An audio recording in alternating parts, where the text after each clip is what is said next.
Hi! ఎలా ఉన్నారు అందరూ? Welcome to my channel Padma Ravinder. ఈరోజు నేను ఉల్వ సాంబార్ చేస్తున్నాను. ఉలాలు అంటారు, ఉల్వలంటారు. అవి రాత్రికి నానబెట్టుకున్నాను. చింతపండేమో ఇప్పుడు నానబెట్టుకున్నా. కట్ చేసుకున్న పచ్చిమిర్చి, కొత్తిమీర, కరివేపాకు, దంచి పెట్టుకున్న ఎల్లిపాయ, ఉల్లిగడ్డలు.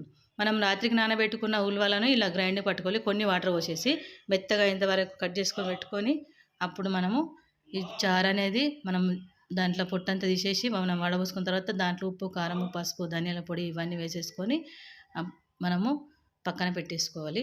ఈ ఉల్వ చారు అనేది ఇంతకుముందు చాలా ఫేమస్ ఉంటుండే. ఇప్పుడు చాలా బలమైన ఫుడ్ కాబట్టి ఇప్పుడు మనం తింటున్నాం. రాగి సంగటి, ఉల్వ చారు చాలా ఫేమస్ కదా. నేను ఉల్వ సాంబార్ చేస్తున్నాను. ఇలా స్టవ్ పైన స్టీల్ గిన్నెలే చేసేసుకొని సాంబార్ చాలా సూపర్ టేస్టీగా ఉంటుంది. నూనె వేడైన తర్వాత ఆవాలు, జీలకర్ర వేసేసుకొని కరివేపాకు, పచ్చిమిర్చి ఇవన్నీ వేసేసుకోవాలి.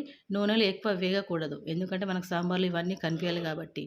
అందుకని ఇది వేడి కాగానే మనము ఇప్పుడు కలిపెట్టుకున్న చారును మొత్తం పోసేసుకొని ఇది ఇప్పుడు మనం మరిగేదాకా ఉంచేసుకోవాలి. ఉంచేసుకున్న తర్వాత అప్పుడు మనము ఈ పప్పు పోసేసుకోవాలి. కొంచెం పోసుకుంటే చారు అవుతుంది, ఎక్కువ పోసుకుంటే సాంబార్ అవుతుంది.